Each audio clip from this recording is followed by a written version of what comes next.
first introduce the experts who have kindly accepted our invitation. That is to say, in alphabetic order, Professor Massimiliano Demata from the University of Turin, Professor Bronwen Hughes, Bonnie, from the University of Parthenope, Naples, Professor Margherita Rasulo from the Vanvitelli University, and Professor Katherine Russo from the Orientale University. Now, as you can see now, this first round is made up of mostly Neapolitan universities, with the only exception maybe of Professor Demata, who, however, as most of you already know, is a Neapolitan himself, of course. Now, I will first initially ask one question regarding the general topic of the seminar to all of them.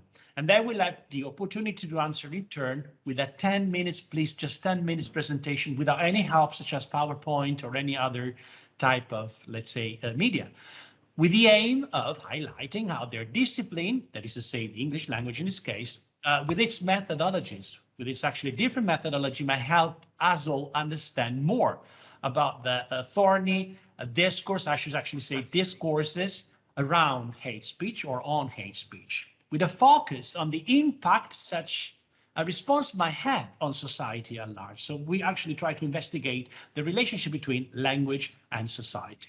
Now, after their brief presentations, a discussion among the panelists will begin, followed by the possibility of question and answer. So actually a whole section of question and answer involving the whole audience. So you are all invited to join in and, of course, ask also difficult questions to our guests.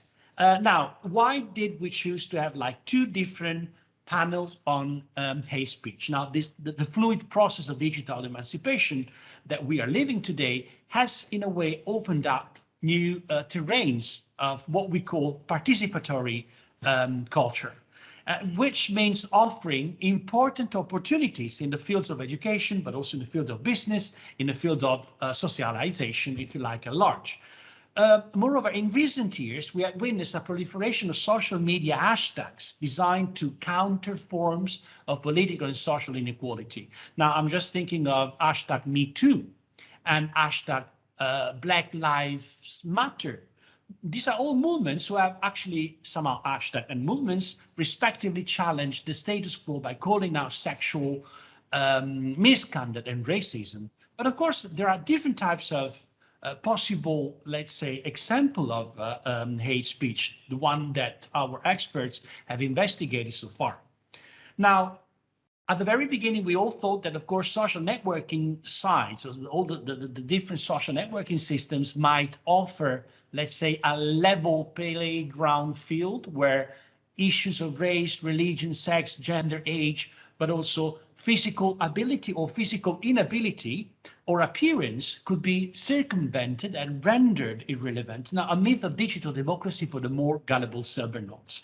Now, we have to say that on the other side, this form of, let's say, emancipation that we have somehow gained by means of the technological input has also somehow ruined the path, creating something quite difficult for us to grasp, something which goes beyond the possibility of us to understand what is the real mechanism of, I was actually wondering, we did not ask Emilio if we could record this, because we actually recording the whole section. So if you don't agree, just let us know, because we just try to record the whole thing, the whole session, so that, of course, this can actually be somehow seen and also be useful for other people who could not join us, who could not participate today. So going back to hate speech, it means so many different things. Now, why are we here and why these are the first round, let's say, keynote speakers in this panel? Because altogether, we went through this interesting adventure, the one of collecting our own essays in a book, which is called Homing in on Hate, Critical Discourse Studies on Hate Speech, Discrimination and Inequality in the Digital Age. Now, I'm going to leave our four guests, let's say 10 minutes each, so they will have the opportunity to present their own research. And then, of course, we're going to discuss about what they have achieved so far to see whether their own lines of investigation might be also useful for others, maybe might suggest, of course, different points of investigation. Especially, I'm actually wondering whether scholars from other disciplines might help us to somehow unearth more possibilities of looking at these social matters with a different type of focus. And again, let's try to start from a very interesting gender perspective, starting from Professor Massimiliano Demata, who's the only man in the panel, but in alphabetic order, he comes first. Massimiliano, so you got like 10 minutes from now to illustrate your own points. Okay, thank you very much, Giuseppe, and good afternoon, everybody. And thank you very much for the invitation, for having organized this very interesting opportunity to discuss hate speech in all its various combinations and focuses. And of course, as Giuseppe reminded me, I feel at home, of course, because I am from Naples, and once Neapolitan, always Neapolitan. So I'm very happy to be in such company with so many friends, and with my former English lettrice from some years ago, shall we say that? A few years ago. Okay, well, first of all, let me say that I become interested in hate speech as part of my research on national identity and politics. And one of my current research threads focuses on the way nations and national identities have been conceptualized in terms of discourse at particular historical junctures. And one specific aspect of this conceptualization is indeed the creation of an enemy, of an other, against whom members of the nation are somehow asked to fight indeed literally, figuratively, or indeed both. So nationalism is, of course, an ideology of love, so love for one's own nation, its traditions, literature, art, music, etc. But nationalism is also an ideology of hate, and alas, hate for those who supposedly or in reality threaten the nation, and indeed the love for one's own nation can indeed also generate the hate for its perceived enemies. And in fact, as Michael Billig argued in his Ban on Nationalism, this world is a place where nations have their official armies, and indeed where citizens, and male citizens in particular, might expect to be called upon to kill and die in defense of the national border post. So clearly, and with even more recently, Billing wrote this in 1995, with populism and nativism, discourses of the nation emphasize the distance between us and them, between the self, the national self, and the other. And of course, lately, this is happening more and more frequently. So the identity of the nation is indeed increasingly based on the defense of its borders and on the exclusion from the nation of those who are considered to be other from it and must not be admitted into the nation, or indeed must be expelled from it. In fact, part of my own research focuses on, has been focusing in the last couple of years on the use of language of war in portraying certain issues in politics and media, and particularly, of course, social media. And approach this through through the lens most frequently of a critical discourse analysis, which of course explores the way discourse is used to, in a way, to sustain unequal relations of power in society. Wars and the language of war is based indeed on hate, and real wars are not video games, of course, and as real nations and real people fight wars. And I'm particularly interested in how this rhetorical war, which is also rhetorical hate, contributes to construct a society and many segments of society in oppositional and dichotomic terms. And in fact, recalling war in discourse raises certain emotions of solidarity within the in-group, as well as, conversely, of hostility and hatred against the other, the enemy, the out-group, who is constructed as such in discourse and media. So recalling war in discourse can generate or indeed regenerate or reignite these emotions, particularly at times of social tensions. We saw this with Trump's election in 2016. We saw it with Brexit. We saw it in many countries, and indeed we have seen it in the last couple of years with COVID.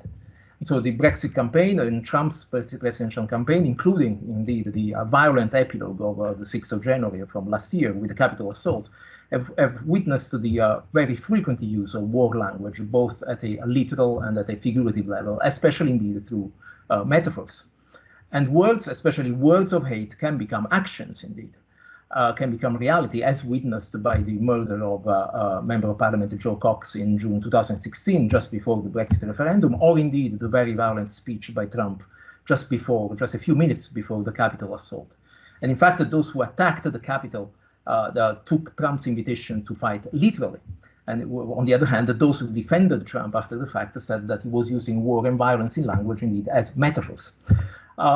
So certainly the massive use of metaphors of war in many languages and nations, and particularly of course English, which I'm mostly interested in, to portray, for example, the issue of COVID is not a neutral one, as it is indeed instrumental to rally around the nation against the common enemy, the virus, but also at the same time, indeed, other nations. And in fact, in the last 2 years, I've also witnessed a resurgence of anti-Asian hate and prejudice following indeed the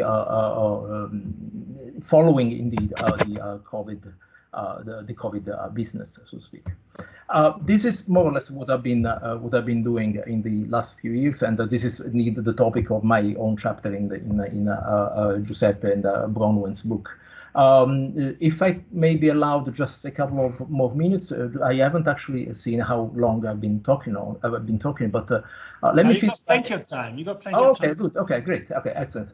Well, let me finish, in fact, by advertising myself, so to speak, and one of my activities. About a year ago, I became a co-editor of the Journal of Language and Discrimination, which is published twice a year by Equinox, and we address specifically the language of hate and how this language can be analyzed through a wide range of approaches. So we receive lots of papers almost on a daily basis. In fact, since we took up, myself and Natalia Knobloch, we took up at the editorship, we have seen an increase in the number of submissions, and I would like, in fact, to invite all of you, my fellow co-speakers, as well as members of the audience, and those of you who are interested in any aspects of the relationship between language and discrimination, including hate speech, to submit your work. The Journal of Language and Discrimination is indexed in Scopus, and before you ask, we are waiting to hear from Hamburg for the classification as a rivista scientifica. So that's probably going to be one of the questions that that maybe some of you will be asking me.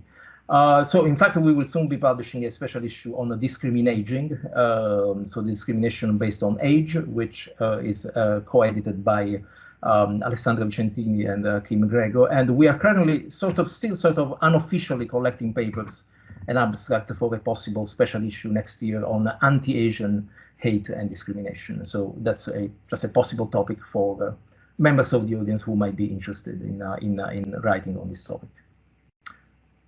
Thank you. Okay, thank you very much. And now it's time for our second speaker, Bronwen Hughes. Bonnie, the screen is yours. Good afternoon. I can see lots of you out there. Just 2 seconds biting into my 10 minutes to thank you for this interesting format. I think that when we are not armed with pen drives and PowerPoints, we are perhaps more natural. It's perhaps easier to set up a discussion, a more free-flowing discussion, shall we say. So thank you for that, both to Giuseppe and to Emilio. Moving on, I think I'm going to actually be shorter than Massimiliano, because I thought that I was just going to introduce initially, but let me start. I'm going to talk about the three recent research areas in which I've dealt with hate speech. So the chapter in the book that I co-edited with Giuseppe was a chapter which dealt with fat shaming on the one hand. That was Giuseppe, who worked on the English corpus, and on the other hand, what we call grossophobie, so the equivalent to fat shaming, but in the French corpus. So basically what we did is we put in these two seed terms, fat shaming and grossophobie, and we collected 18 hashtags, 9 in the English corpus, 9 in the French corpus. I need to have a look here because I can never remember. The English language corpus had some horrible hashtags such as fat bitch, fat is gross, fat people suck, fat piece of shit, you can see along the lines that we're going there. The French language corpus had, interestingly enough, hashtags which were more connected, shall we say, to monstrosity, to bestial semblances. So we're talking about grosse baleine, gros tas, gros sac, tas de graisse, things like that. Okay, so we managed to put together these 18 hashtags, 9 and 9, as I said, and then from these streams, we set up 7 categories, which the two corpora had in common, and we analyzed them, obviously using systemic functional linguistics and the appraisal framework. But I'll come back to that in a second because I want to move on. So that was my first research on hate speech. And that's particularly interesting because with fat shaming, you have a particular kind of hate speech, which I'm not going to put, you can't put these things on a scale of worse or best or less harmful and more harmful. But basically with fat shaming, you have a very interesting inward looking and outward looking kind of hate, because obviously when you shame fat people, and I am, by the way, using fat as the appropriate term rather than obese or overweight, and these are obviously different terms. I am using fat in the right manner, but basically when you address hate speech towards fat people, you cause not only external hate, so obviously you are offending these people, but you also cause these people to feel guilty about the way they are, and because, as we know, fat is often, not always, but can be, shall we say, let's remain in the modal mood, can be self-heard. Are we okay there? I can hear an echo. Is everything working well? Okay. There's a strange echo, but we can hear you though. Okay, I'm sorry, it must be my computer. So basically, fat shaming is a particularly nasty form of hate speech because of this outward and inward aspect that it has. The other kind of hate speech that I have worked on, more or less at the same time as the fat shaming, was the tradwives corpus, which I worked on with my dear friend and colleague Bruna Di Sabato, so I must mention her. She must be out there somewhere, I imagine. The tradwife corpus started off as something which appeared to be very light, in the sense that from the UK point of view, the tradwives were launched by this lady, this woman called Aline Petit, who was very interested in, shall we say, traditional housewifey activities. So, you know, recipe sharing, embroidery, and things like that. And it seemed to be starting off on that footing. So it seemed all rather innocuous. And then we sort of got a little bit deeper into it. And we moved, although as you know on Twitter, it's difficult to locate anything, but we moved to what we believe to be more the American side of things.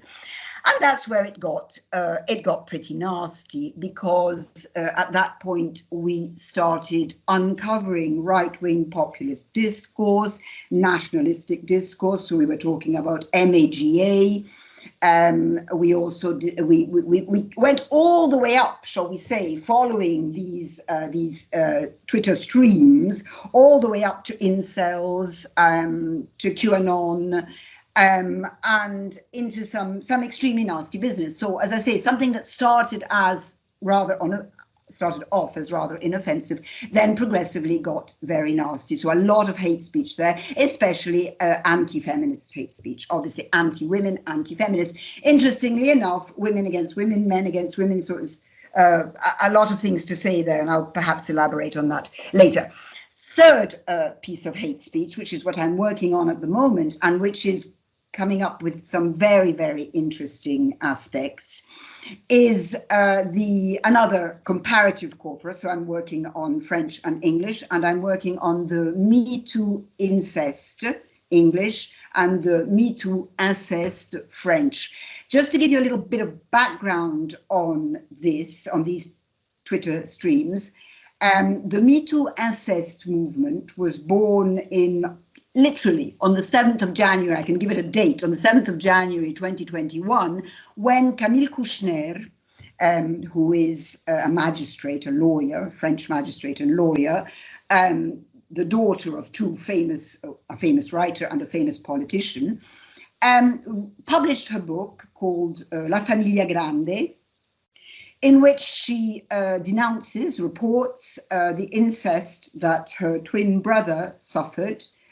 So it's a sort of semi-autobiographical book. It's not altogether autobiographical, but anyway, I'll speed up a bit. Basically, she reports the incest that her twin brother suffered at the hands, or at other parts of the body, of Olivier Duhamel, who, as you may well know, is a famous French university professor and politician. So this book came out, and literally immediately, that very same day, on the 7th of January, Twitter started up, and the Me Too incest, the French Me Too incest movement started up. Parallel, within a couple of weeks, the English Me Too incest movement started up on Twitter. Now, you may be wondering, what has incest got to do with hate speech? You know, one might think that these people have already undergone an immense amount of suffering in their personal lives. You know, can we do any more than that? Yes, indeed we can. Because what I'm finding, I've managed to, it's an immense amount of material, which is why it's taking me so long to plow through it. But basically what I'm finding is that these tweets are divided into 3 separate streams. So you have the, shall we say, self-admissal, the people who are admitting to what's happened to them with an enormous amount of, obviously, suffering and difficulty. Then you have another stream in which people are sympathizing with them and saying how brave you are. And how good of you to come out with this, and you know how fantastic, and let's keep this movement going. And then you have the third stream, which I have called bandwagoning, and this is the interesting aspect, I think, of this third type of hate speech that I'm looking at. Bandwagoning, that's just a name I've given it for the moment, which means literally to jump on the bandwagon. So what do we have? We have in this third stream, we have a lot of people from, again, I'm afraid to say, right-wing movements jumping onto this incest and, of course, accusing these people of, in fact, having provoked it.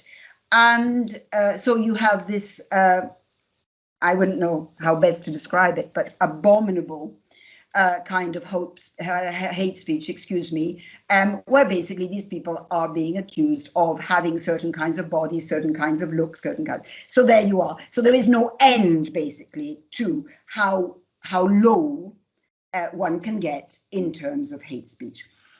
Professor Demata mentioned, what do all these things have in common? So these 3 fields of hate speech that I've been looking at, what they have, first of all, the need to other, the need to create a me and them group, you know, where obviously the me is the better, the higher, the more superior, the thinner, the less likely to commit incest or to be abused by a member of your family.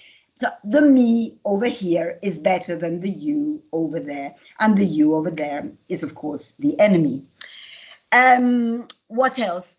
Anonymity, of course. Hate speech, one of the main characteristics of hate speech is that I'm here, I can hide, and you don't know who I am, but I can publish, 200 tweets a day in which I say the most abominable things.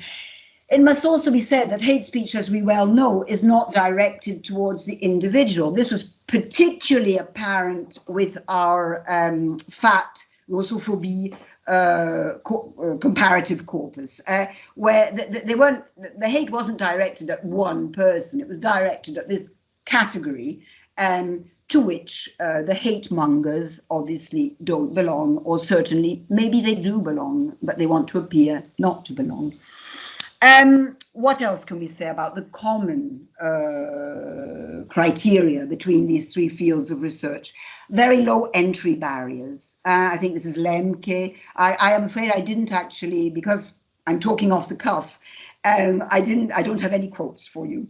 But the fact that, of course, internet has an incredibly low entry barrier, you know, so anybody can get in there, anybody can do it, anybody can harm. In terms of methodology, okay, basically, what am I doing? I'm studying social media from a social semiotic perspective. I'm using a theoretical framework which combines the metafunctional approach of systemic functional linguistics with the language-based theory of affiliation to investigate hashtags and their accompanying tweets. As we all know, SFL is a theory of language that identifies how meaning functions within the particular context in which it is made. According to this theory, language enacts, as we well know, three simultaneous functions. As we know, the ideational, interpersonal, and textual. I'm saying that more for our students, perhaps, than for the people present in the panel who are well aware of all this. In basic terms, my research, and I'm talking about all three of the researches that I have carried out recently, focus on identifying the relationships that emerge between especially ideational and interpersonal meanings in the corpus of tweets. And in order to analyze evaluative meanings, I draw upon the theory of appraisal, as I mentioned previously, which considers how the linguistic patterning of any text construes emotional language in the well-known areas of attitude, engagement, and graduation. Okay, so that's just a general background to the methodological approach. To conclude, Prof. Demata blew his own trumpet in a very clever manner. I'm not going to do that. What I'm going to do is something very different. A short while ago, the people who are present in my panel today, we found ourselves talking to high school kids. And I was there desperately trying to explain to them what a linguist was. Although I don't think they were, I was also doing it in Italian, which of course causes me far greater problems, and I don't think they were even vaguely interested. But after this encounter, I actually sat down and spent a little bit of thought on what can we do to stop is impossible, but what can we do in some way to put a barrier between these kids and the hate speech. Interestingly enough, I don't know if Prof. Balirano knew this, but we are actually speaking today in the wake of the 2 days, I think it was Monday and Tuesday. One was the day cyberbullying, and if I'm not mistaken, Tuesday was a further day in that direction. So we're actually right there. We're right. I'm sure Prof. Balirano did know this. So what can we do? My answer, and this will be something I'd be very interested to hear other people's opinions on, is to go back to good old media literacy. And that is not something that I'm saying off the top of my head. It's actually something that, interestingly enough, this year I was assigned the magistrale course, the LM 5093, which is social inclusion and media literacy, of which I knew nothing. So I spent a happy summer trying to put together all the documents that I could possibly find and how I could teach my kids about my kids. I mean, we're talking about 25-year-olds, 24-year-olds, something about media literacy. And as the more I read, and the more I then in the classroom spoke to my students, and the more I realized that these kids, as I happily call them, know nothing about media literacy. I mean, these are our millennials, and yes, wow, on the technology, they're right in there, you know, I'm dragging behind. But in terms of media literacy, I think that has to go back into the classroom, the school classroom, and perhaps even in terms of university teaching. I think I've overstayed my welcome. Thank you very much. Thank you very much, Bonnie. So many things. We're going to go back on those list things that you have presented. And now it's time for our dear friend and colleague, Margherita Rasulo. Maggie, it's your time. Hello. Yes, thank you very much. Hello, everyone. So great to see you all. First of all, obviously, I'd like to thank Giuseppe and Emilia for organizing this experimental panel format, which to me is a conversational space, an informal space for academic discussion. And actually, it's a place where we're not, as Bonnie said, bogged down in results, figures, percentages, and so on. But, you know, we're basically given a chance to describe what we're doing. And in my case, I think I'm just going to take you through some thought processes that are behind my particular research study. And I'm going to try to establish some parallelisms between what my colleagues have accomplished in their own work and my own, simply because my topic is not conventionally associated with other forms of hate that we've talked about so far. So let me start by saying that hate needs a space. It does not occur in a vacuum. And it also needs a reason. You know, it's not a senseless activity. It's a channeled emotion. So it is obvious by now that for hate activities to occur, they actually need spaces that are conducive to discrimination, hostility, violence. But they also need audiences, and they need to be widely disseminated in order to leave what I call an indelible mark, which is what they do. So having said that, when I first started on this exploration of terrorism, which is my research study, referring specifically to ISIS terrorist organization as a research project, I realized that it would be a really, a very fitting metaphor of hate and of its sister emotion, that is fear. Which would have allowed me to investigate, you know, the social, historical, religious, political issues such as terrorism and hate. And therefore, I began to establish some sort of equivalence, trying to look for affinities. And, you know, and through this process, I discovered many things. For example, terrorism feeds on emotions of fear, on rage, but also on such activities such as contagion, tactics, and yes, on radicalization. And so do other forms of hate. That's exactly what they do. Hate needs others. I think it was Massimiliano who said that, or Bonnie, I'm not sure. Hate needs an in-group to act, even if this act is committed, in the case of ISIS organization, by the lone wolf, but for other forms of hate, by the bully, by the hater. And then I realized that all hate activities need a symbol of hate. They need a justification, no matter how futile, no matter how apparent. For ISIS, it is power, generally speaking. For the haters, as Bonnie said, it could be your body, it could be your age, it could be your sexual orientation, ethnic background, and so on and so forth. But mostly, all forms of hate, including terrorist hate, it's their own perceived wrongness. I would say their unfitness, their inadequacy, their weakness even, especially maybe. And hate and terrorism, this is what I especially figured out at the end, need to be visible. They need to be recognizable and extremely contagious in order to radicalize, in the case of ISIS, or to find support in other forms of hate.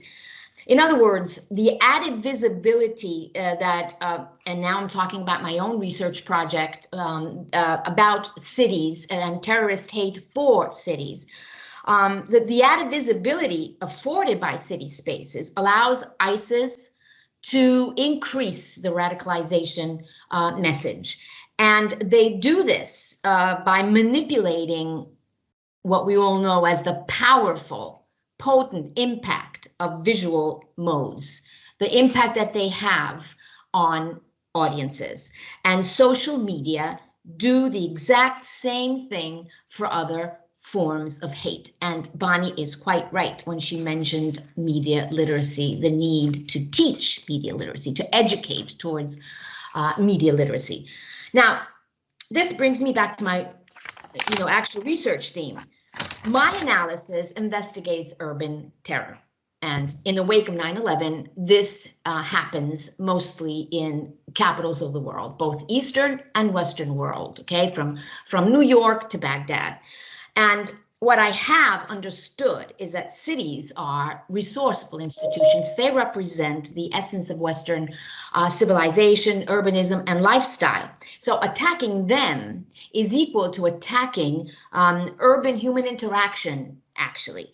And we know that social media is the perfect spreader of hate, and this city is the perfect spreader of terrorist hate. Both are spaces and places that are populated by poor, unsuspecting urban dwellers or followers in the other environments. So at this point, I started asking myself some questions. For example, what is it that makes a city so appetizing for the terrorists? Why has a specific community been singled out? I mean, what's behind it? So the next step, obviously, was to find a corpus. And what better corpus than a collection of images, a corpus of visual representation of terrorist hate of the city. Images selected from some online radicalization terrorist magazines. There's so many of them, just to name, just two, Dabiq and Rumia, but there's so many of them. And obviously, I had to find a methodological approach to deconstruct both the underlying and the more explicit meanings. And therefore, I opted for the critical approach to multimodal discourse analysis, or MCDA, accounting for both linguistic and other semiotic resources such as images. And obviously, Crescent Van Leeuwen came to the rescue with their metafunctions. And what I did was I counted on the representational metafunction, but especially looking for symbolic processes, because everything that ISIS does mostly it has a symbolic meaning. So that really came in handy, let's say. Interactional metafunction helped me with the power structures. So deconstruct, understand power structures among social actors, without going into detail because my colleagues know this more than I do, but for the students in the room, let's say.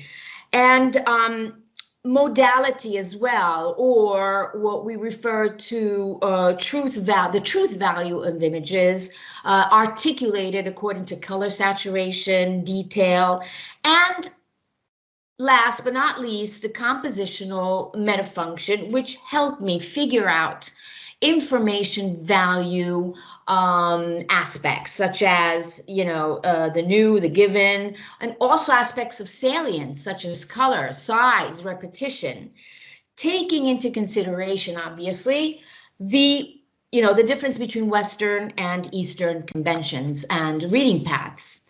Now, although it's true that a picture is worth 1,000 words, a word can be just as toxic. So I felt I needed to explore city hate from the linguistic perspective a little bit more. In other words, I needed to explore as a prompt maybe or as a support for the visual representation. I needed to explore terrorist sentiment towards the city as a space to hate. And what I did, I obviously collected articles from these same magazines, and I applied concordance analysis by using Sketch Engine. So when I looked up some search words such as city, town, village, the verb forms that I got were destroy, conquer, assault, demolish. The objects that I got were idols, houses, vehicles, neighborhoods, Spain, Rome, France, all symbols of Western civilization.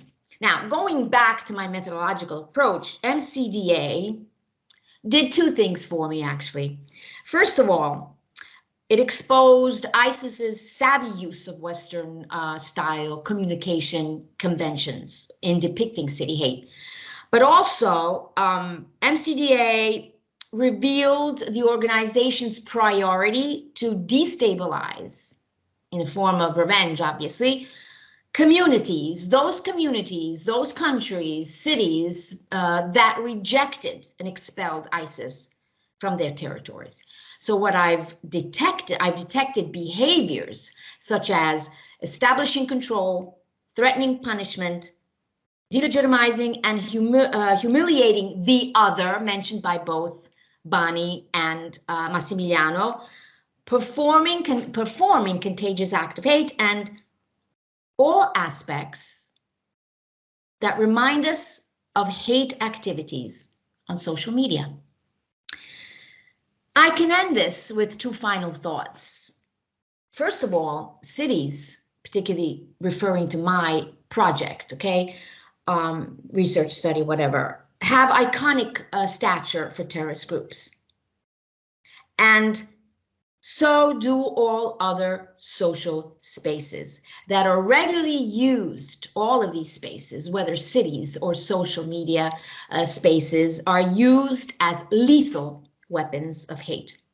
And number two, something that I truly stand by, also mentioned by my colleagues, hate is not just the conventional behavior we are unfortunately used to by now, okay?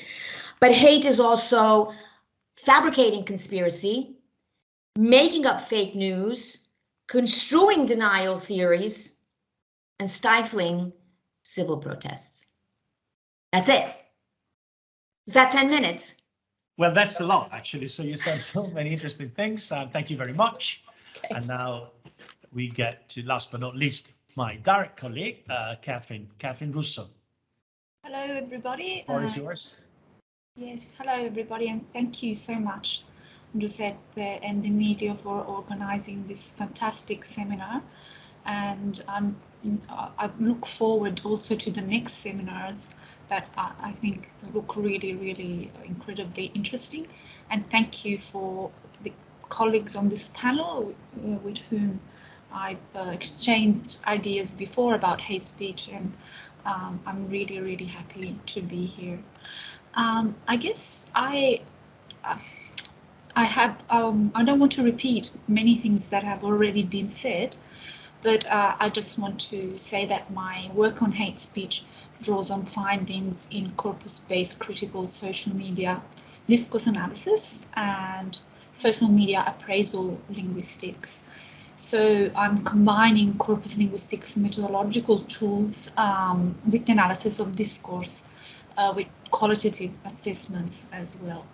So I approach hate speech by looking at it as through appraisal, the appraisal framework, and trying to identify lexicogrammatical resources used to express attitude.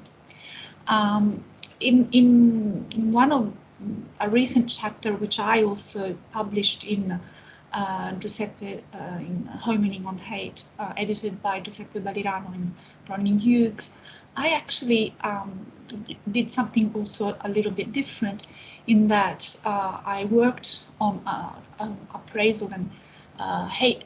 I looked at different affects, and I wanted to see what affects emerged in combination with the representation of specific social actors during the COVID-19 epidemics, and specifically that first terrible March in 2020.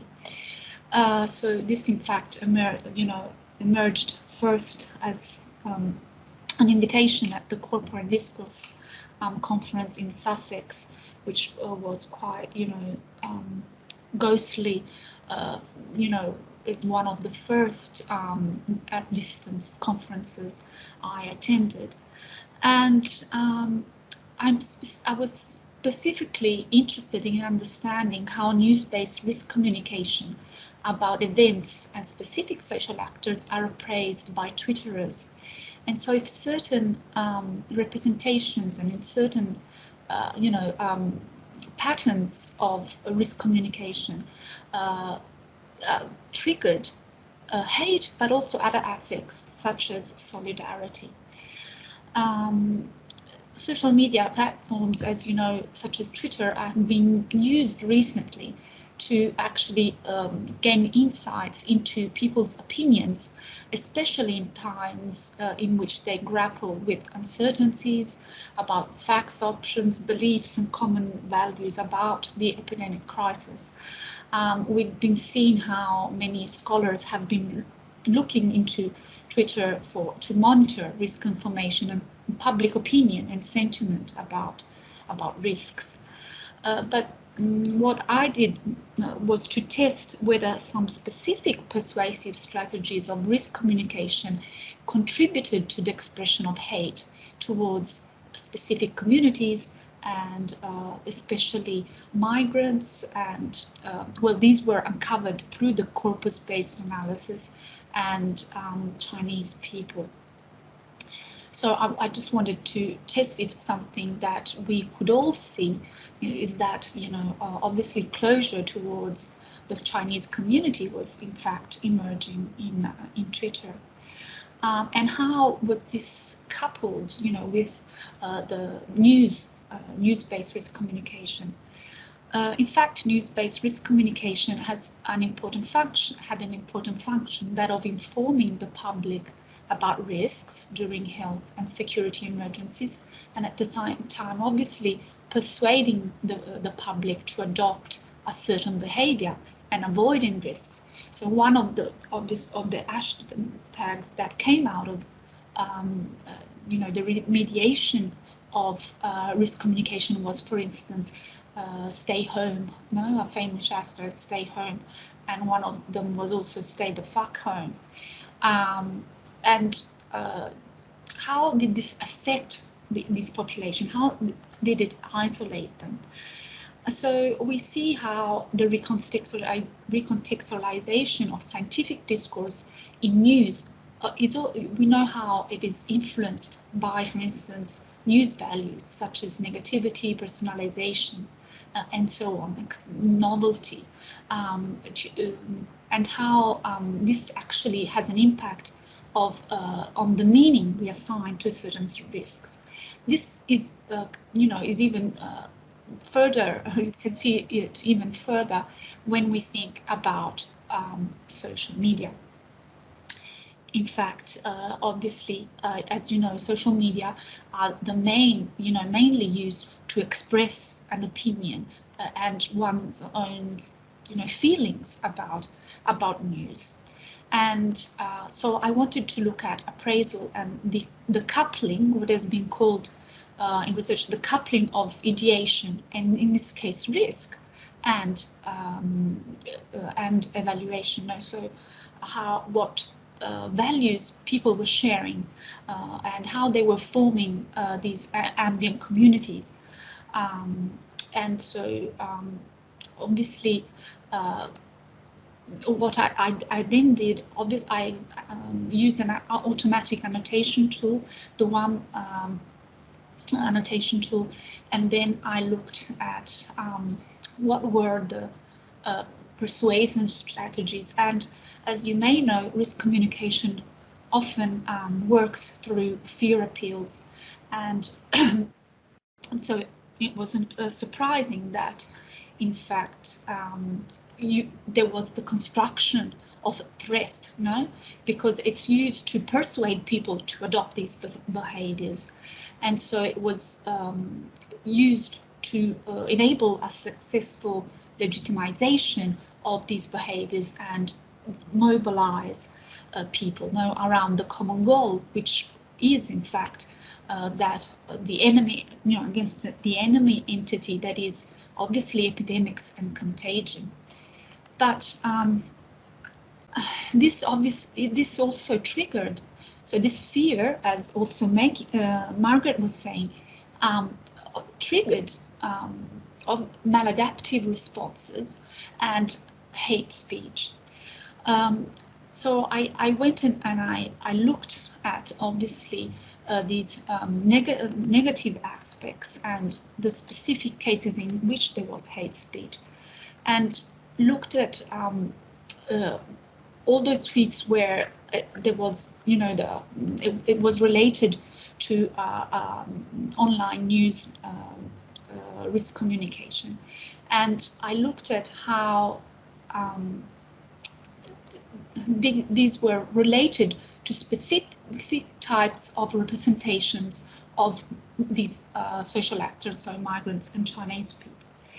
So when I looked at this, and then I obviously did, qualitative analysis, what I mostly found is that when certain types of representation, so through, for instance, a quantification, looking through the taxonomy by von Leeuwen and the work by Reisig and Wodak, was that obviously when we had quantification or exaggeration boosters about migrants, how many migrants we were going to have, obviously there was much more hate speech.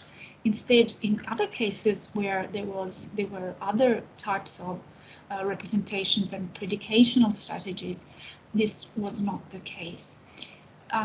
So I believe that how can this impact society? I don't know, but one suggestion would be that it's not about not conveying, obviously, communicational risk, and but it's about how do we convey it, and so maybe thinking about protocols for risk communication in times of crisis. So I think it's very important to think about what this risk communication to do and how it can isolate certain populations and the effects that it might have. Okay, so I think that's enough. I don't know how much I spoke, but thank you very much. You're perfectly on time. Again, so many different and interesting things all together. What comes from this first round is actually that the methodologies tend to be quite similar. We start from with the sort of reference to systemic functional linguistics, but of course this goes onto the multimodal critical discourse analysis and of course the appraisal framework, which is almost everywhere, highlighted from Bonnie, but also from Maggie and so on and so forth. And also corpus linguistics, as Katherine was actually mentioning at the very end. Now, I've got a question for one of you. And of course, from there, I really hope there's a discussion which may be open. So I want you to join in and, of course, also join with your own consideration. Bonnie, the question is for you. Now, as you said, the results of your investigation are especially interesting because they can actually be used, let's say, to shaping a series of tools to inhibit the kind of practices you have described.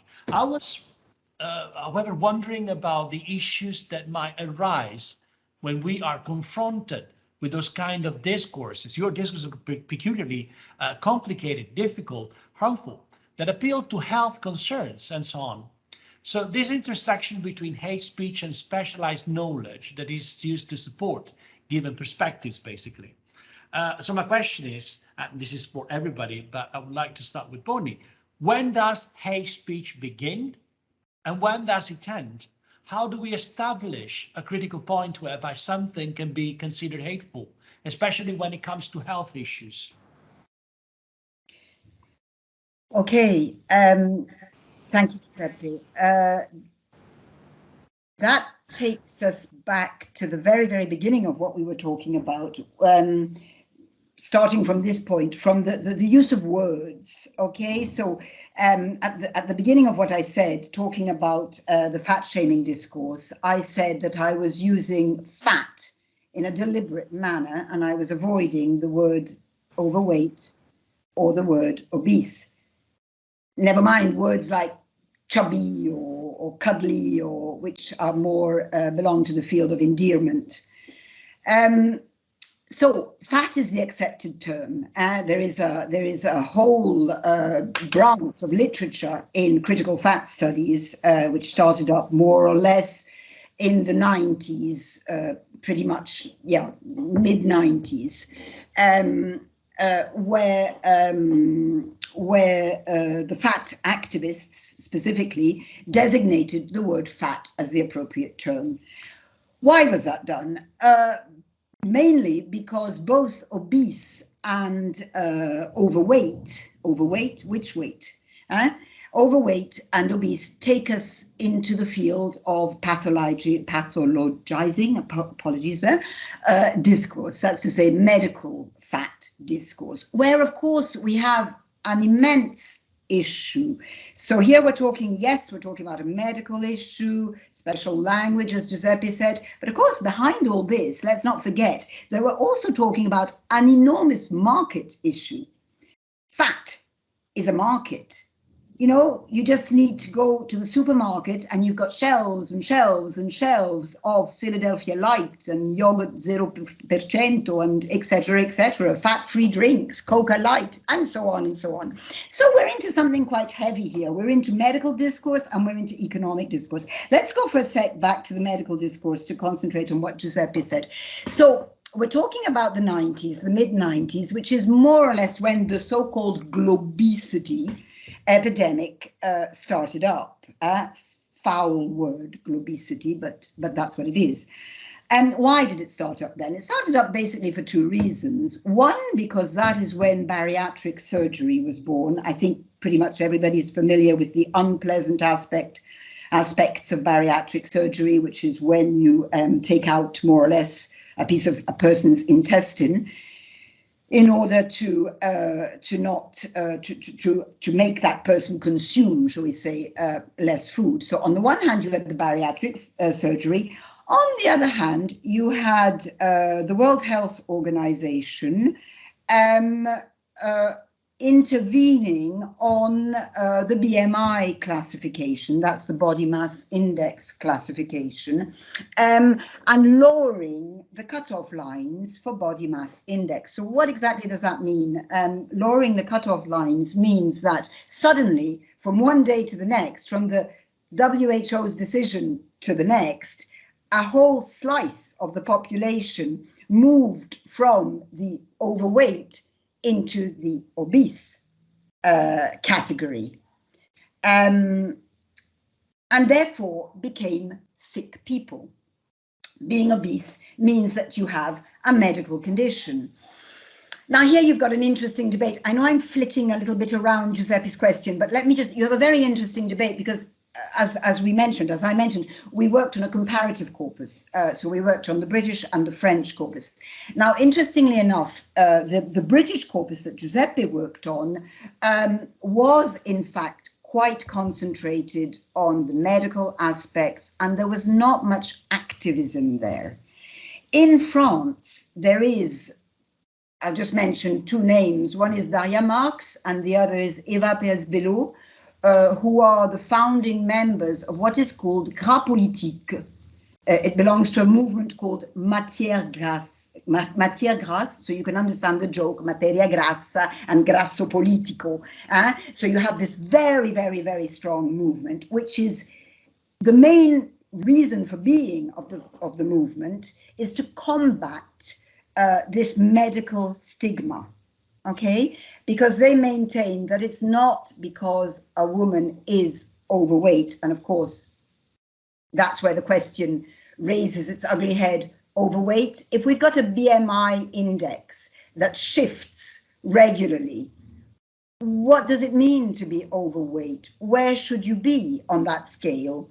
Now, this doesn't mean that these activists in particular in France, but in general, the critical fat movement, this doesn't mean that they don't recognize the fact that obesity can, of course, lead to severe health conditions, okay, but not always. And a person should not be seen merely as a fat body. And basically, what they talk about is the fact that when a large woman, and this I think is very similar to women in menopause. I think very few of you out there will actually recognize what I'm talking about, but I'm an older lady.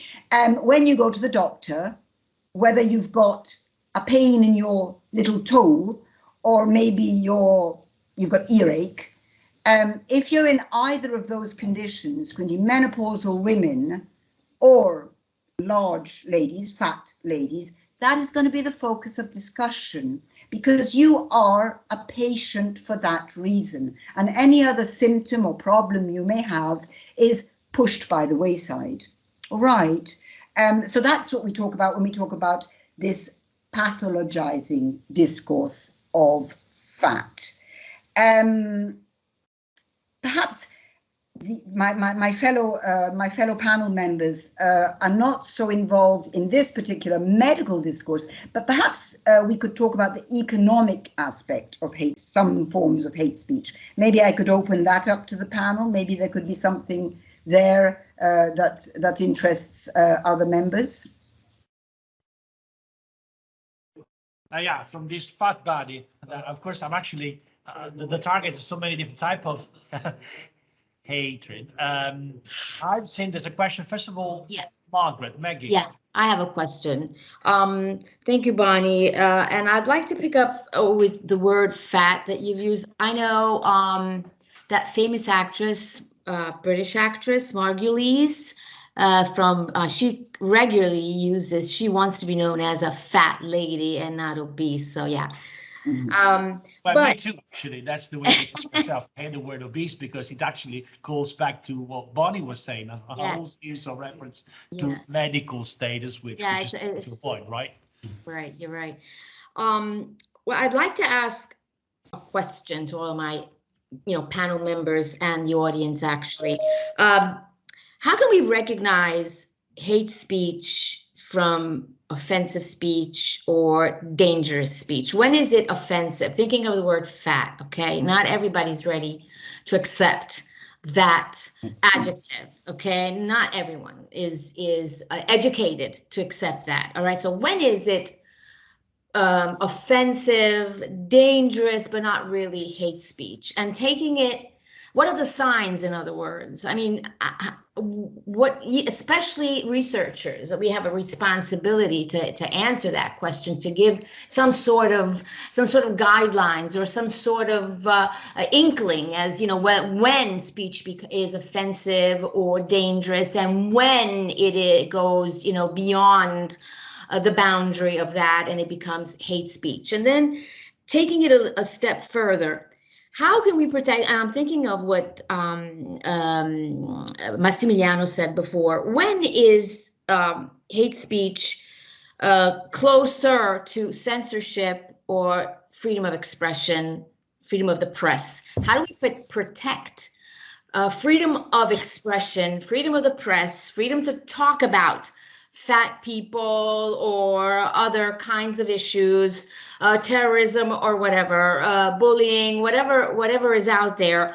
When, to what point is that freedom of expression, freedom of the press, and when does it become censorship? Because there's a certain, we've all heard, cancel culture, woke culture, they intervene because they want to stop, they want to, this unbridled discussion about, hate speech. I'm quite confused because I don't have an answer really, so I'm just asking, you if you have any ideas. Again, when we talk about negative solidarity, which is what we're discussing, it's quite difficult to just find and trace precise lines.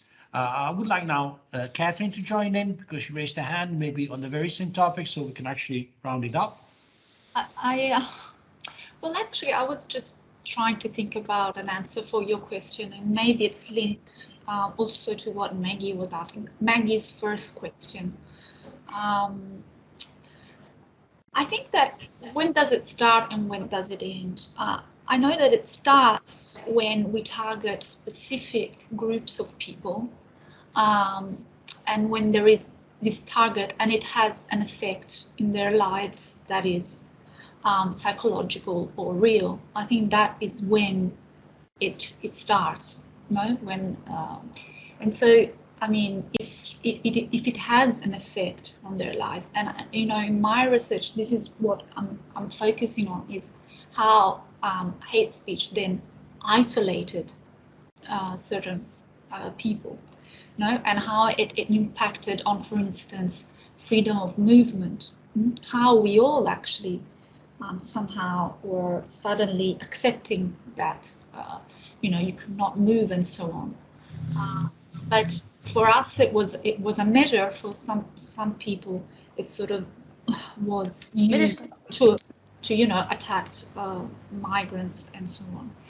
And I think that the second point is that when people are stripped of agency in their self-representation, I mean, the right to be able, and I think, Maggie, maybe it's something related to what you were saying about when can we say that, being fat, some people don't recognize themselves. Self-representation, the right to self-representation. I think that we know that,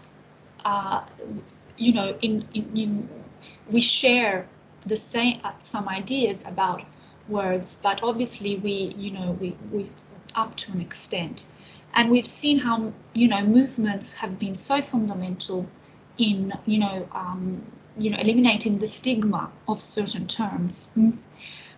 Maybe we're not there yet for fat studies or fat movement, but certainly sometimes there was this fantastic work I read once about blackness, how certain in some communities in Australia, Aboriginal parents were calling their children, black, or using certain terms, so that they would somehow take away the stigma from that term. And when they entered the world and they were called black, or that wouldn't be stigmatizing anymore. No. So I think that in certain communities there, through movements and political movements, and also through, certain communities, there has been a work on that, on appropriating the meaning of certain words. While in others, in the case of fat, I don't know, I'm not an expert, but maybe we're not there yet. And yeah, also maybe the experts, health experts and so on, would have to somehow think about how they're communicating, what are they doing, and so on, because there is that stigma, that health stigma, as Bronwen was saying. So I think, yeah, it's very interesting anyway. Interestingly enough, sorry, I didn't put my hand up, just to pick up on that last thing that Katherine said, Australia is ahead. In Australia, in the hospitals, in most of the main hospitals now, you have protocols, linguistic protocols, whereby when people who are fat enter the building for whatever reason, certain turns of phrase are banned, certain terms are banned, certain attitudes are banned. So it's interesting that in that case, Australia is definitely ahead, as far as I can see to date. Not for others, I'm afraid. Not for migration, I'm afraid, but okay. No. That's a good point for the Aussies, at least. And the other thing, picking up on Maggie, and I'll stop here, and I promise I won't speak again. Maggie mentioned censorship, etc. Sarcasm, humor. This is another immense problem. We all hide behind, sorry, I was just joking. Oh, come on, I was pulling your leg. Oh, don't get offended. Absolutely. Silly. These are the classic phrases that we all, whether it's for fat people, whether it's for other categories. And then legislation. One last thing that we need to talk about. While Giuseppe and I were working on this piece of research, I just want to mention this because it's very, very curious. It's an interesting coincidence. In the UK, sorry, I've written this down somewhere. The bill that was the current bill, okay, I've lost my, it's called the Harms Regulation Bill. It's actually a longer term, but pardon me, I can't remember. The harm regulation, online harm regulation bill was going through, and it had just reached the second hearing in the House of Lords, you know, House of Lords, then House of Commons, then final steps, if you think of the procedure.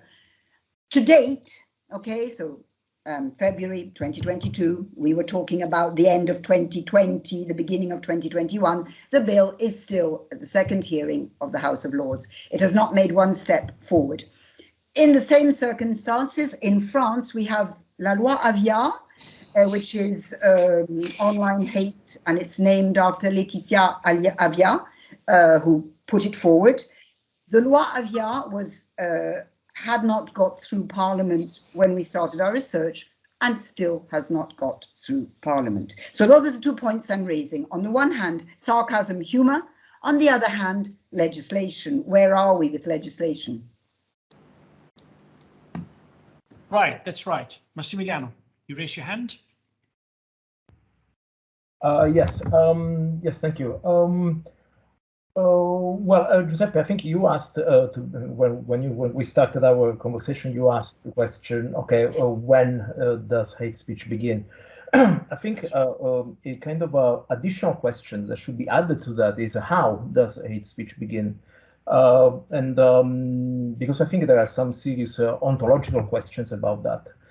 In fact, Maggie mentioned towards the end of her presentation how fabricating conspiracy theories contribute to indeed to spreading certain kind of hate speech. And Bronwen herself, actually, in her presentation, towards the end of her presentation, again mentioned the necessity to indeed to somehow delve into media literacy.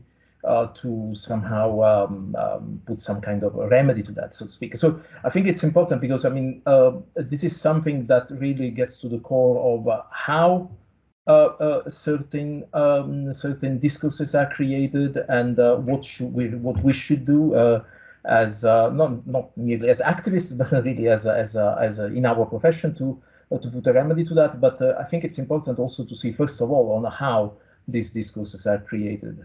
I mean, after all, the Holocaust was mainly born out of a conspiracy theories, and which indeed is still going on with all the kind of anti-Soros prejudice and indeed conspiracy theory. So I think that's one of the questions that really should be addressed. Which, by the way, of course, does not involve just young people who use social media for information. It involves pretty much everybody, because I know and I've read people with PhDs who fall into the trap of conspiracy theories. I mean, very, very easily.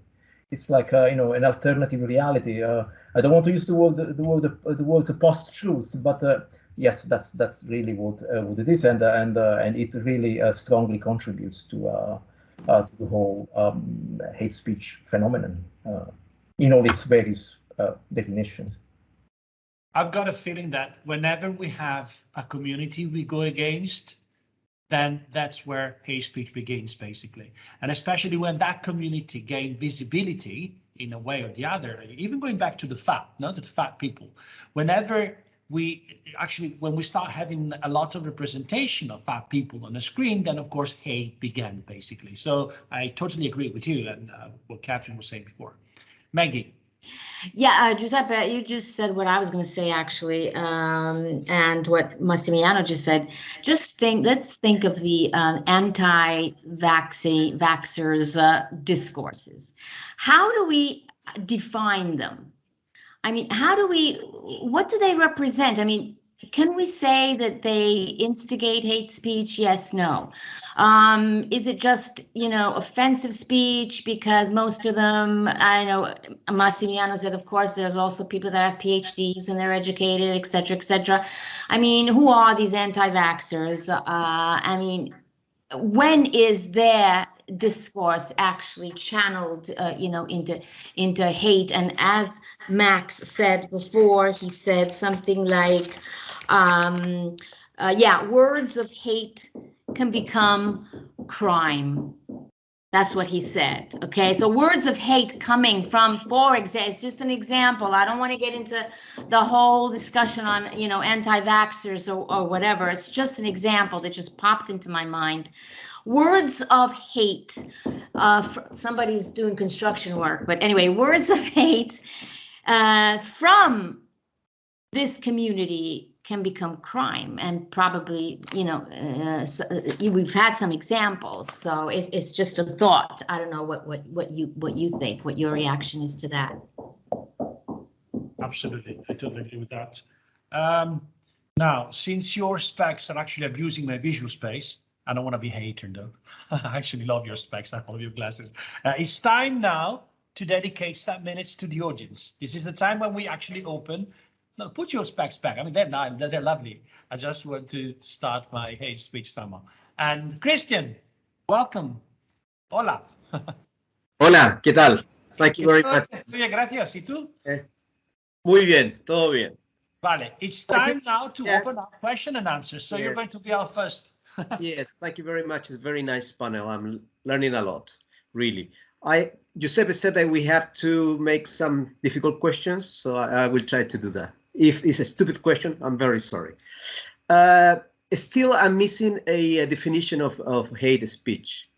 All of you mentioned that it is emotion. So we are potentially, all humans can be, you know, produce hate behavior. So that is one thing. The other thing is the ideological aspect of it.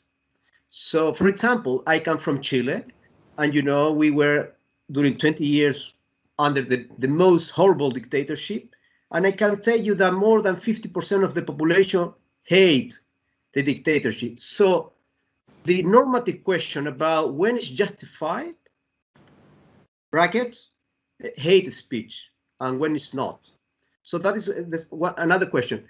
And the question of intentionality. So for me, hate speech is a continuous behavior that someone, institution, or a group wants to be the other enemy destroyed, literally or symbolically. So otherwise, there is no difference between insult or other type of behaviors. So that is the third, and the fourth, the last one issue is about there is kind of hate speech, hate behavior with linguistic manifestation without any insult. So that is the most difficult one to describe, actually. Recently, I saw a documentary about the Afghanistani Gaddafi death. So the image was Obama saying, at the end, this country is free. Meanwhile, 100 people were running, taken out of the whole Gaddafi and shooting him right there on the you know, at the same time that Obama was talking about freedom. So ideologically, we can hide our hate behavior anyway. So that's my ideas and to share with you. Thank you very much. Thank you. Thank you very much, Christian. I guess maybe there's another question. Or... There's someone else, maybe someone else. Let me check. There's Chris. No. I think no. There's no question for the moment. It was just the first one. So, what do you think? Just try to take. Yeah. I mean, maybe just a very first definition of hate speech is, you know, a speech that incites harm, violence towards a target, no? So it may be, you know, inciting harm, discrimination, violence towards a certain community, okay, or also, you know, towards a certain characteristics of people.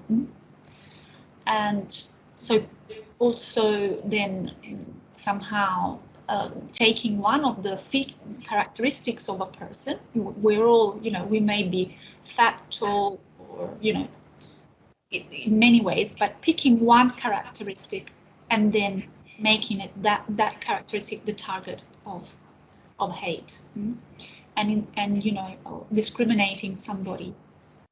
So I guess I always go back to work by on discrimination. I think that is the basis. When I don't know, my colleagues might say more about this, but when I mentioned appraisal, linguistics, and affect, and it's just I guess it's an approach and also a method for analysis, but that is why we mentioned that. I think is in order to be able to approach our analysis both quantitatively and qualitatively. But this is the main definition of hate speech. Inciting harm and violence. Okay. We've got a question. There's a hand by Angela Pitassi, maybe. Angela, are you there? Yeah, I'm here. Good afternoon. Sorry, everyone. So I had a question about this sort of the discourse surrounding medicine, and I specifically wanted to ask more about that in terms of when you discuss medicine in terms of sort of authority.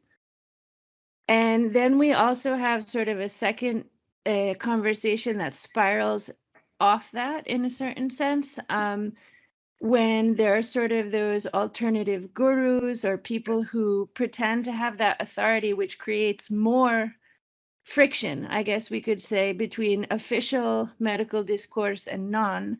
Have there been studies in that area? Could you talk a little bit about that, like official, like you were mentioning the CDC, I think, and things like that, official governmental bodies, as compared to people who posture, I guess, as medical professionals and they're not. If maybe anyone had anything to comment in that sense. I have a slight problem with the guru figure, in the sense that, are you talking about people who non-official people who do not have the medical qualifications, but at the same time who encourage people to lose weight? Is that the kind of person we're talking about? Yeah, it could be. It could. Yeah, oh, sorry, Giuseppe. Doctors. Yeah. Okay. No, but personally, I can speak for myself, whereas I have looked at the language, the official language, obviously, of the official medical bodies like the World Health Organization, etc. No, I've personally never looked at the gurus who encourage people to lose weight. No, I'm afraid not. I don't know if any of my colleagues have. The sort of unofficial medical people. No. I know I have actually done something which is the other way around.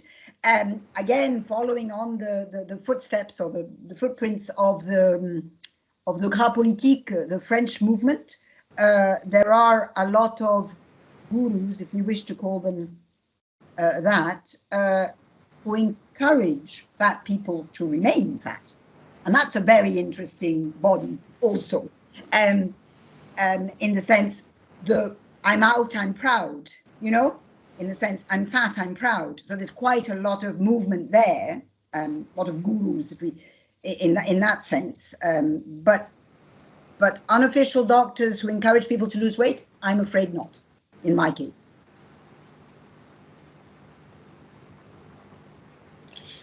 I'm not sure if I understood well Angela's question, but I just wanted to add that I think, and this is just maybe a repetition of what Bronwen said, I think that we've been witnessing, as she was saying, the fact that there's about media literacy and also about science discourse, a lack of what we've been witnessing is, I think, really that people don't, for instance, very basically don't know the difference between, different science sources, and what is, a credible source, what is not credible, and so on. And so they're very, very confused.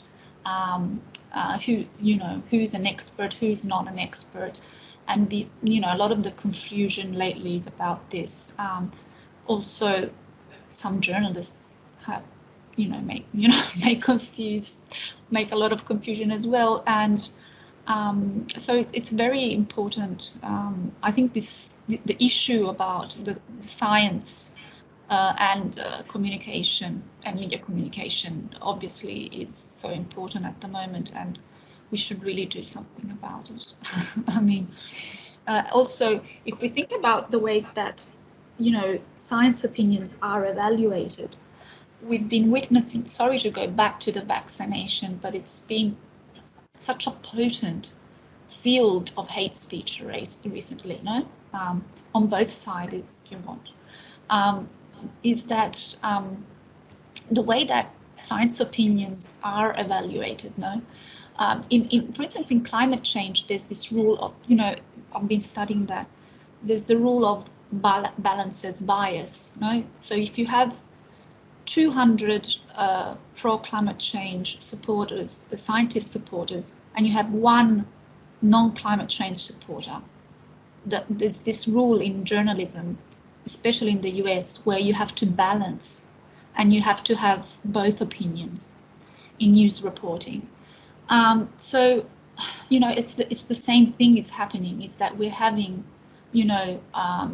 both opinions, but people don't really realize how many pro-climate change, or I'm taking that because maybe it's less sensitive at the moment, and balancing that. But people need to, maybe understand a bit more about how media communication works, and that's why I think it's so fascinating for us. I think for all of us to look at evaluation, appraisal, and so on. Sorry, just. And also, obviously, sorry, in my study, low credibility and high credibility news-based risk communication should also, be, taken into consideration. Where does it come from, and which one incites hate speech or not? Obviously, it's very different. I think I'm going to become Whoopi Goldberg right now and take the word because Giuseppe, the lead host, is not here, so we're co-hosts, right? So we have every right to continue the conversation. And I see Antonio Frutaldo has his hand up. Hello, Antonio. Hi, here I am. You have a question for the floor?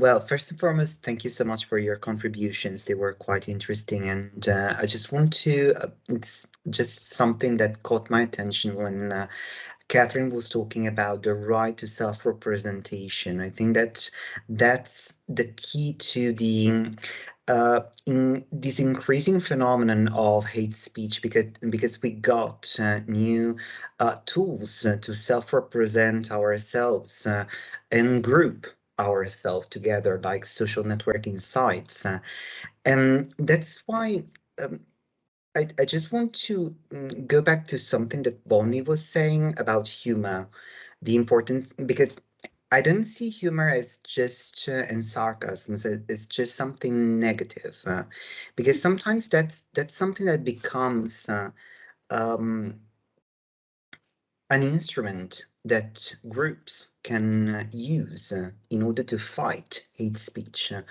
I'm thinking, for instance, well, we did something with Angela Zottola, a colleague of mine from University of Turin, on discrimination, how discriminated people used social networking sites to self-represent themselves and fight the discrimination that they were, in a way, feeling So I don't know. I don't see humor as just something negative. I see some as an opportunity sometimes. So that's what I wanted to say. So Bonnie, do you think that that's just an issue, sarcasm, or it can also be something that we can use to fight back? Exactly. Because that's a thing that I wanted to ask you, all of you. Are there tools that we can use to fight back? That's the thing. I think, pardon me, the type of humor, or a part of what you're talking about, is the reclaiming movement, which, especially for fat people, is very, very strong. The fat activists reclaim, they reclaim the adjective fat. They even reclaim the adjective obese in their little, shall we say, in their songs or their humorous phrases. Yes, I think reclaiming is definitely a way to fight back. I'll stop there because I think Catherine was, Maggie was going to say something. No, I just wanted to say that I honestly think that we're still just waking up to this whole thing, because talk of hate speech has just surfaced, I think, and we're still trying to understand. We're finally awakening, or we're having an epiphany that this exists. And, we've seen what's been happening in schools, and it's been happening for years and years and decades. And now all of a sudden there's a cyberbullying day, and there's a day against this and a day against that. I honestly think, in answer to Antonio's question, which is not really an answer, I don't think we have tools yet because we're still trying to figure out what Massimiliano said. How does hate happen, and what can we do about it? I think we're just waking up, and I found interesting Christian's idea of the hate spectrum. He sort of described, a hate spectrum where you can, turn the knob a notch, and you have a word that's closer to hate, or turn it down and there's a word that's closer to offensive speech or dangerous speech. I think we're still at that point where we still don't have it right.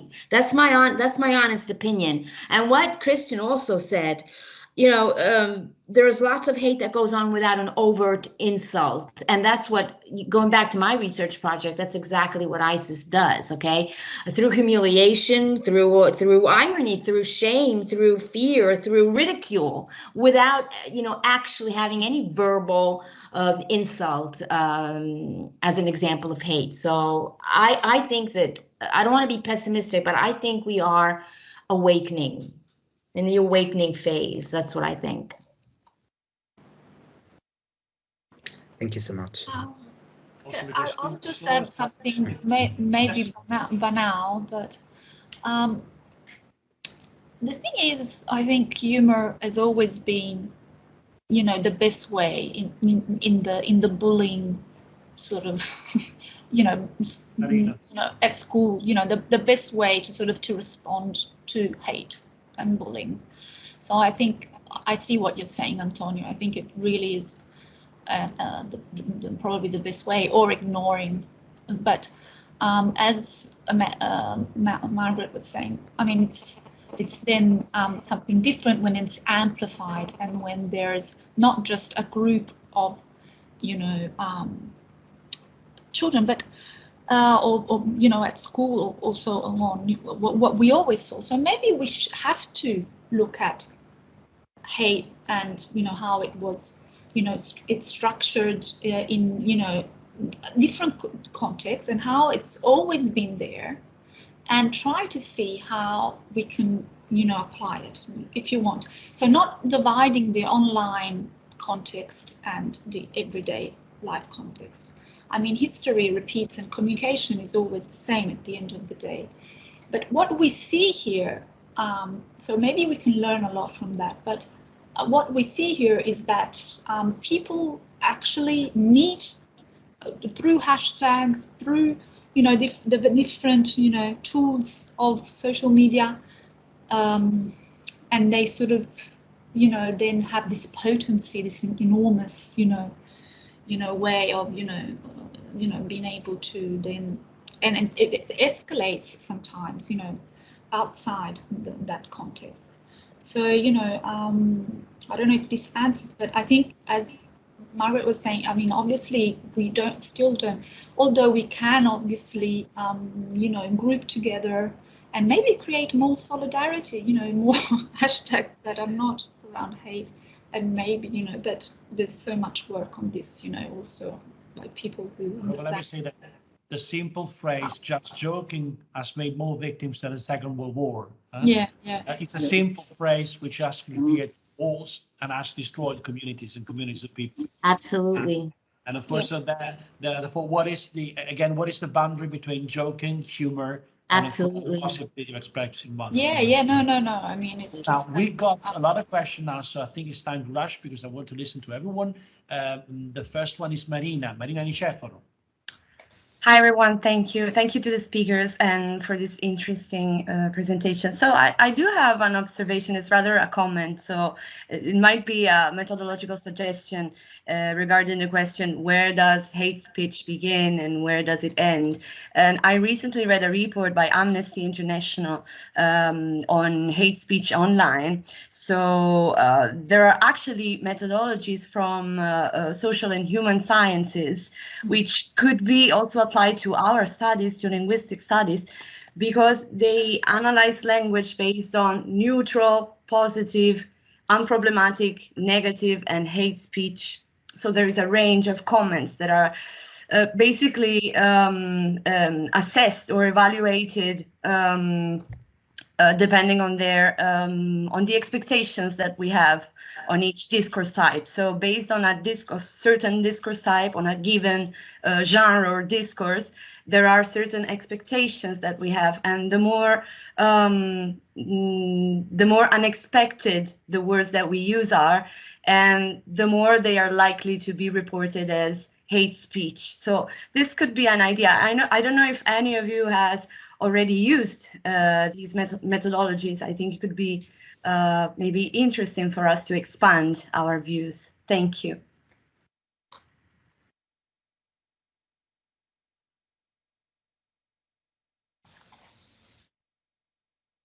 Anyone? I think humor, no, I just want to say that in that case, yes, I do know these methodologies. Humor, again, sarcasm, again, raise their ugly heads. They're absolutely, it's very, very difficult. I mean, I understand your scale, I understand your spectrum, I think it's brilliant. But again, humor, sarcasm, raise their ugly heads. Very difficult to classify. You know, where do you put them on the spectrum when the person was doing it in innocent fun? So that's the problem with that methodology. And it is a linguistic problem, first of all, because humor is mainly linguistic. And of course, that's so very important. We should actually pay attention anytime it is involved. Okay, then we have a very young scholar on hate speech in a diachronic perspective. Roberto. Hi, good evening. Thanks to all our speakers. As Professor Balirano said, I'm a PhD student at L'Orientale. My supervisor is Professor Balirano, and my research concerns hate speech from a diachronic point of view. So I have two questions which emerged after reading Homing In on Hate. These two questions are quite different, but I try to summarize in order to not steal too much time. First of all, if you were asked to collect materials to create a corpus, a diachronic corpus, so I mean a corpus which is not made of comments, since years ago, centuries ago, there was not the possibility to share comments, opinions, ideas.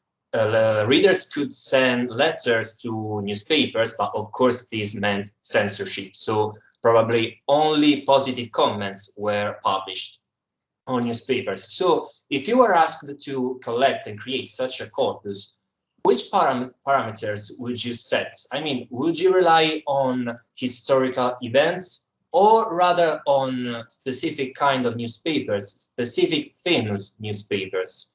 And the other question, which is quite different, is methodological one. I noticed, maybe I'm simply too naive and I haven't read enough yet, but I noticed that hate speech is being observed, detected mainly on Facebook and Twitter. Why isn't it being detected on Instagram? I'm asking this because when I was younger, when I was at high school, Instagram, and Instagram was born, it was the same as, for example, Tumblr, which mainly concerned images, photos. So, of course, it was the proper subject for a multimodal analysis. But nowadays, since it was acquired by Facebook, it has become another Facebook, a more public one, and is the main social media on which privacy, private life can be violated, because it gives the possibility to display private life. So is the reason linked to the necessity of using a combined methodology, since nowadays on Instagram you can both share opinions and pictures? Thank you. Not to mention TikTok. TikTok, of course, which is even more younger. Way of looking at the way humor, or in a way a sort of a fake humor which hides a lot of hate speech there, is paving the way to a lot of different perspectives. Yeah, precisely. Yeah, it's a very good question, actually. Not from a diachronist, but still. Yeah. It's a new possibilities of understanding the way, let's say, hate speech is spreading. Okay, then we got Paola Georgis. Paola, are you there? So I can see your hand raising. I've seen you before. Can I? Yeah, we can hear you now. Yes, no. No. Yes, can you hear me now? Now we can, yes. Okay. So thank you, everyone, and good evening to everyone. And thank you so much for this format that really help the discussion to grow. And thank you so much for all the different things that have been said.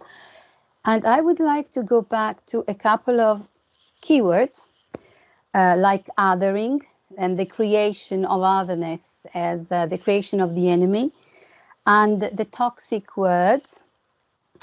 And I would like to offer a comment, and also, if I may, to give a little contribution to what Bonnie was asking. So besides studying, besides analyzing all these things, what can we do?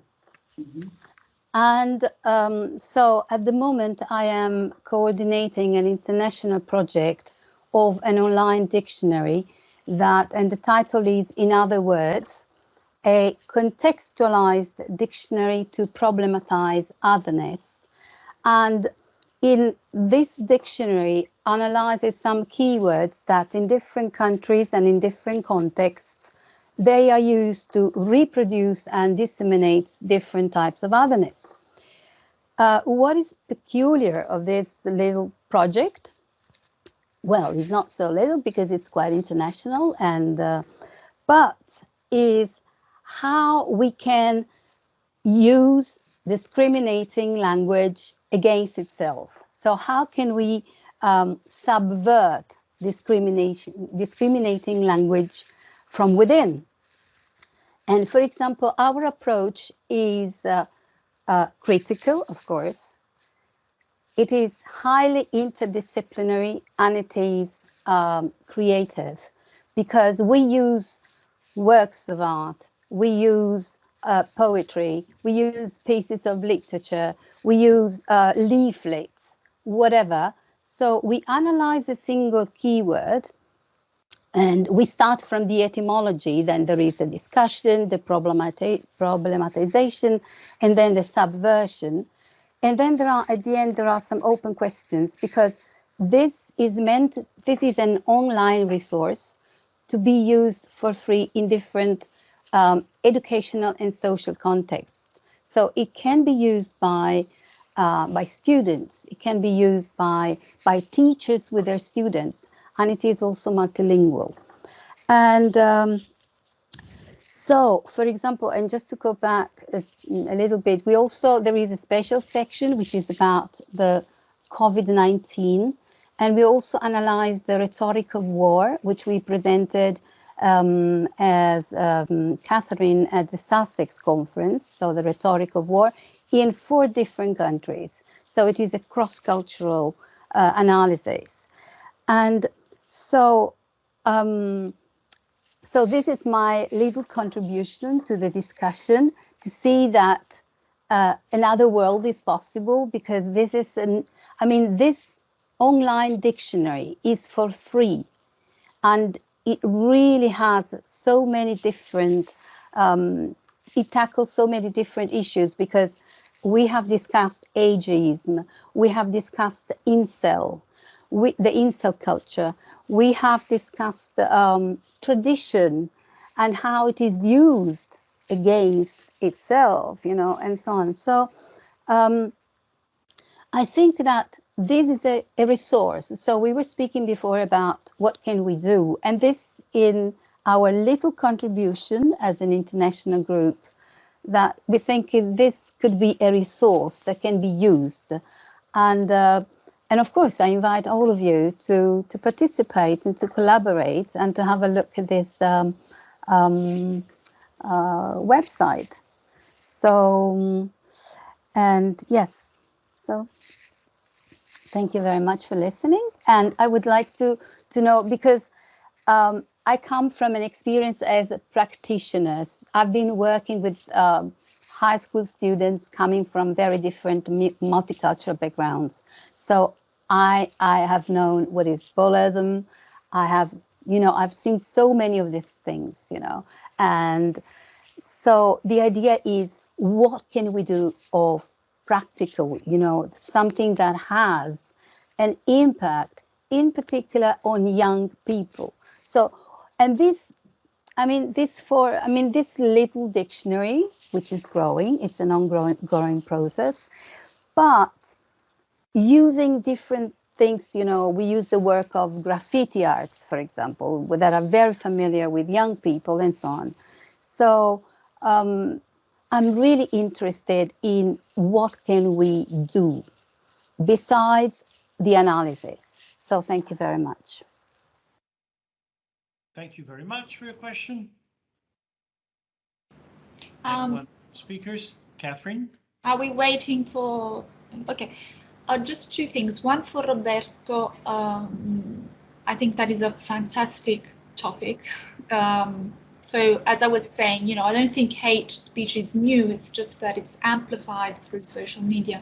So I think, it's a fascinating topic. So good luck with it, because I've been thinking about, how to construct this corpus. It depends on how way back you want to go. But because I guess it started with, conversations for instance, in news, there were, before there were, people used to always interact on the chats in the bottom and so on. But anyway, good luck with it, because I think we really need this work. So thank you.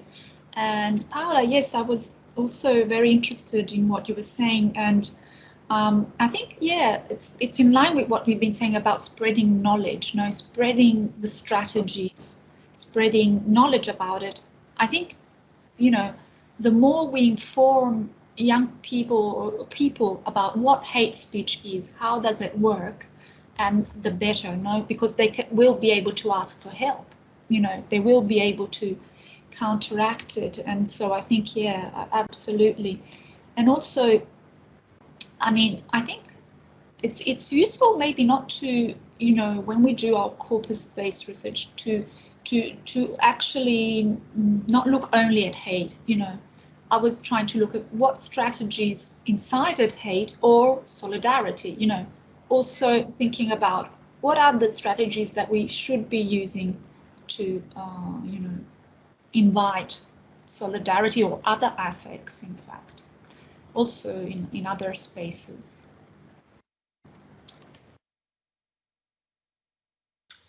Roberto, very, very quickly, it is Roberto. William Hazlitt, 1826, The Pleasure of Hating. Okay, he actually, it's a fascinating piece of reading. It's a little bit antiquated, and it's fundamentally not to do with your diachronic research. It's fundamentally written as an expression of why we all need to hate. And it dates back to 1826. Now, I haven't read it for a while. I read it a good year ago. But if I'm not mistaken, he also mentions women's pamphlets in which women's groups, the knitting group, the tea brewing group, and I can't remember specifically, the embroidery group, would write between the lines in a rather surreptitious manner, nasty comments about the other groups. So you would have the embroidery group writing something rather hateful about the knitting group, and so on. That's just to give you an idea. I mean, in terms of, and that goes way back to 1826. So, I mean, it's nothing to do with newspapers, nothing to do with political bias, but it's an interesting. Second point you mentioned is, to be honest, nobody has mentioned this so far, and so I have a horrible suspicion that I may be the technological inept person, but collecting data is complex. I'm not talking about methodology. Here I'm talking about scraping. I'm talking about Twitter, you know. I'm talking about getting beyond that trending and actually managing to go back years on Twitter, for which now they've allowed the so-called, I can't remember what the correct name is. I'm sure my name for it is, my colleagues will know. It's like an academic license whereby you can be licensed to have free access going back in years on Twitter. But it's a very complex and very, very time-consuming procedure, scraping, you know, the tweets beyond that limit that Twitter automatically allows you. So I've often thought, yes, okay, you've done 3 pieces of research on tweets and on, you know, hashtags and et cetera, enough. Let's move to Instagram, let's move to TikTok. To be honest, in my case, and I'm speaking from the heart here, Roberto, it's the difficulty of collecting materials. That's a very honest answer. As regards the free online dictionary, good for you. Sounds like a fascinating initiative, and I'm going to look that one up. Thank you. Thank you very much. Maggie? Actually, I think there's Giuseppina and Maria Cristina waiting. No, so you wanted to answer to no. Later I want to say something else, but I'll wait my turn, obviously. Okay, so it's time for Pina. Giuseppina Scotto Di Carlo. Yes, thank you very much for your presentations. No, it was more of a comment on that ties into what Giuseppe was saying about irony, and well, more than humor and irony. And automatic detection of hatred online. So how do you, where's the fine, where do you establish, where's the fine line between, oh, I was just joking, but I want to rape her, and then they would say, okay, but I was just joking, this is how we talk.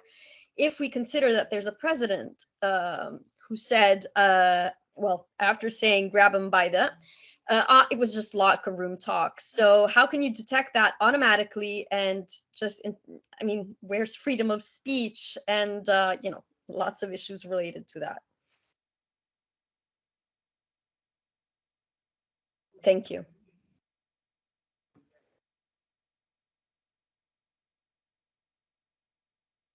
Maggie?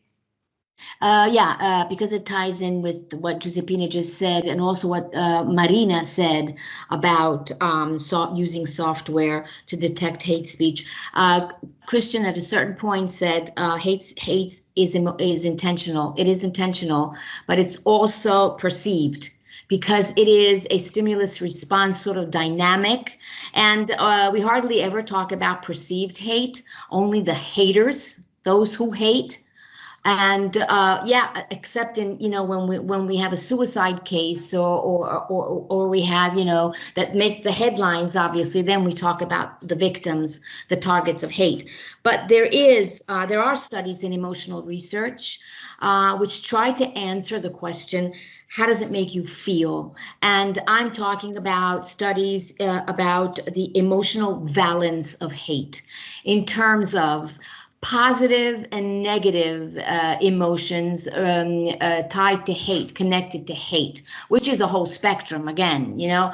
But yes, Marina, there are, you know, there are ways that, but more on the perceived hate rather than what Giuseppina just said, you know, investigating the fine line between, you know, hate and offensive or dangerous speech. So I just wanted to add that emotional balance and perceived hate through software is possible. Yeah, that's all I wanted to say. Thank you, Maggie. Okay. Maria Cristina Iezza. Thank you, Giuseppe and Emilio, for organizing these wonderful occasions of talk and really sharing of our ideas. And thank you, you speakers, for your presentations. Actually, my comment links to what Maggie just said, and but from the other perspective, having been a witness of hate speech or offensive speech, now we have to see, you know, where the border is. I've seen sometimes that I don't know if hate is really deeply rooted in the person, or if it is used just to be part of a trend as a form of self-assertion, you know, feeling empowered, also sometimes feeling satisfied with being politically incorrect. And I see this also in young generations. Having worked, as Paola was saying, with high school students, for instance, sometimes they use, you know, hate speech related to ethnic groups or other kinds of differences, just lightheartedly, just as a joke, they say. But I'm not sure they, you know, that the other person feels the same.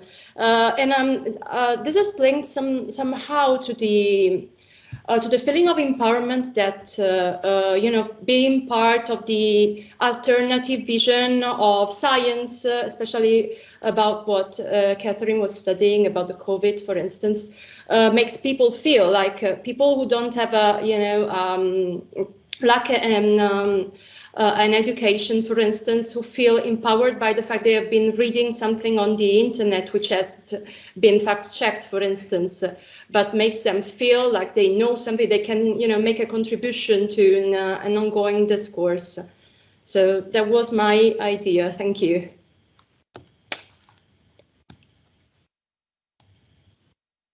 Okay, thank you very much. It's now 6:30, so we're going to, of course, receive all your questions if you still have questions, and of course, we just try to answer back in writing.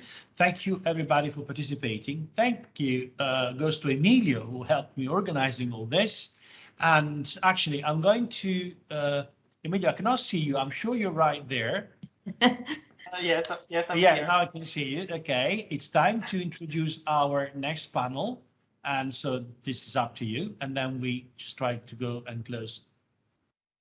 Okay, thank you, Giuseppe, and thanks to all the participants and the guests, of course.